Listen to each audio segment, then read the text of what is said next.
My name's Lady Alicia Hamilton, representing TRN, the Revelation Network, which is located on the internet, our hub, at trn.tv. And I'm here with my son, Paris Finney, who is part of the company. He is head of, he does so much. Acquisition, social media, connecting with the youth. Right. It's an acquisition of content. I'm working on pulling some shows. I'm a channel provider and a channel owner. So I have my own show known as K Onda, and it's featuring different countries, and I'll take a specific country, find the cool music from it, make an hour mix for that, as an example for what I provide, aside from like social media coverage, building followers on Instagram or Twitter. So how this supports the conference is that we will be doing the media for the conference, and in the whole idea of bridging the gap between Africa and America, we will be supporting that bridge through media and technology. How can they contact you, and what should they expect when they do? Well, they can always visit our portal, which is located on the internet at trn.tv. It stands for the Revelation Network.tv. Our number, toll free, is 888-286-2718. You can also email us at service@trn.tv, and of course visit the site and visit any of the channels, and there are links to Facebook, which is facebook.com/TRNTV, and then twitter.com/TRN portals. You want to give us a sign up? I'm glad you guys are here, and I'm glad we're working together. And it's going to be a fantastic conference with all of us putting all this fantastic effort into making this bridge between technologies and communications within Africa and North America solidified. So we thank you. There we go. Thank you. Tell us about your background and how and why you're involved with this conference. Well, I actually work with Global Green Development Group, and I'm the Assistant Director of Agriculture, and I'm working with a biofuel program where we're bringing 50,000 jobs in each state that we go to of agriculture and work to the communities.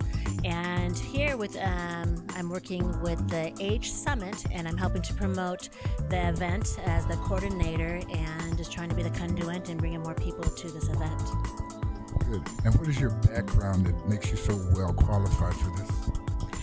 My background, I actually have a mixed bag for my background, and I'm agronomist at heart, and came from humble beginnings, and born and raised in Eastern Washington, grew up on 2 farms, 2 ranches, and my father was also a center pivot specialist with the waterways, and agriculture has been in my background as long as I can remember, and that's the main program that I'm helping and I'm bringing to the summit as well, that I'm promoting.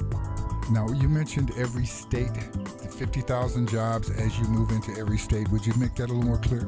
Yes, we're actually working with a biofuel program, and we are planting trees, and it's actually working with food security as well as climate control. And in doing this, we also stabilize work for these people with a contract of up to 40 years. And so no longer do they have to worry about employment or their children or their grandchildren.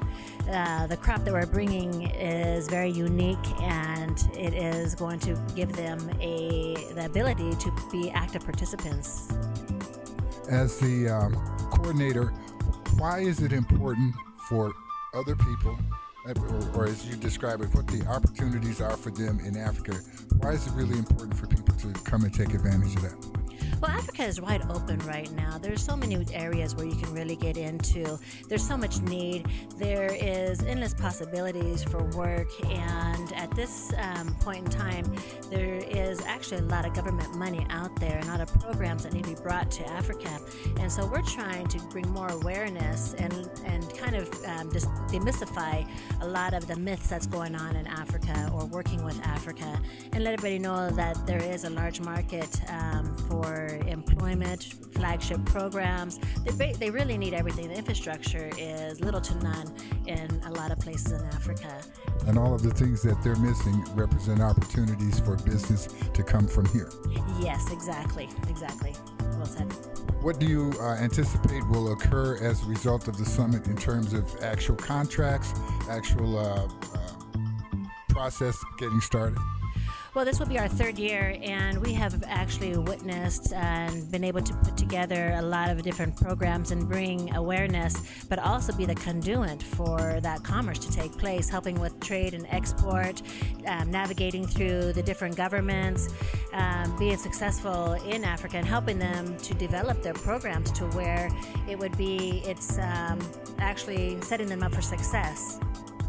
Very good. Thank you. We'll anticipate talking with you more in the future. Thank you very much. Tell us the importance of the summit. Why are you involved with it? Well, there's 2 or 3 questions that are kind of related all together there.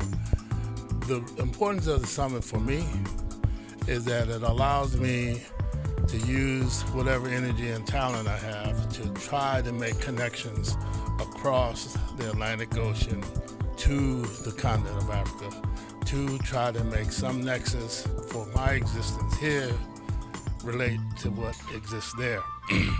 Do that through some kind of economic activity, some kind of social interaction, and of course there's the spiritual part of everything that I do that is kind of mandating really that I participate in this way.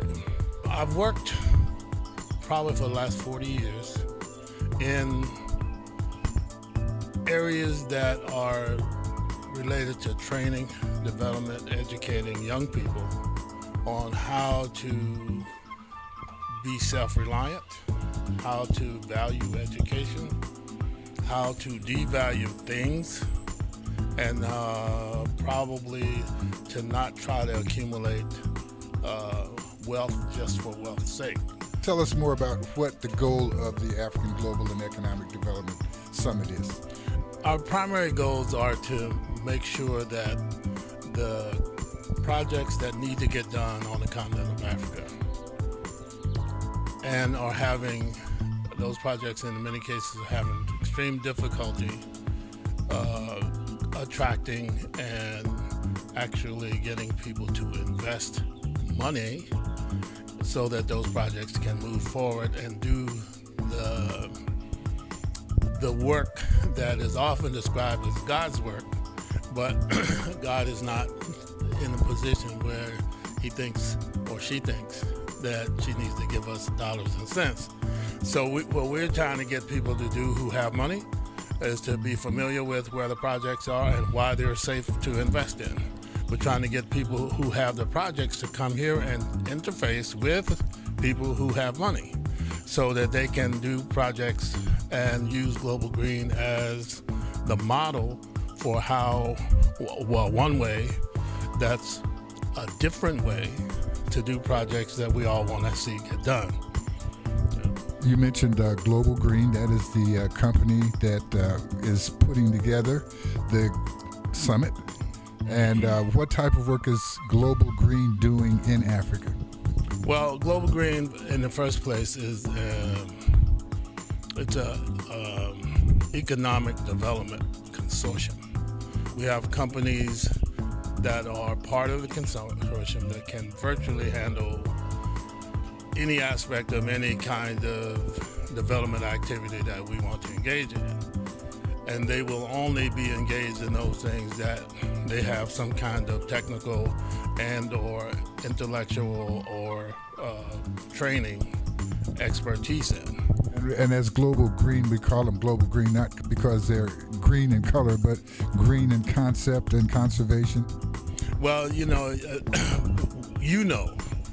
I've been working conservation programs for the last 35, 40 years, and the way that I see us salvaging the mess that we've created is through discontinuing those kind of activities that are harmful to our environment, harmful to the planet in total, but harmful to low-income minority communities in general.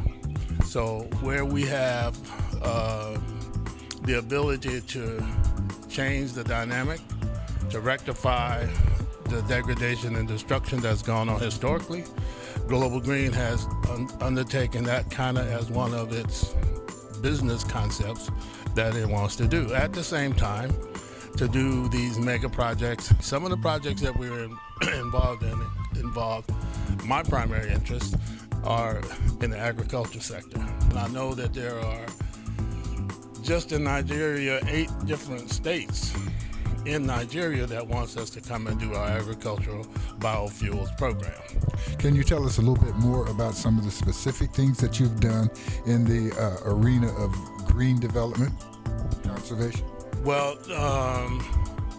the main thing I think is agriculture is really pretty much the same no matter what you're growing.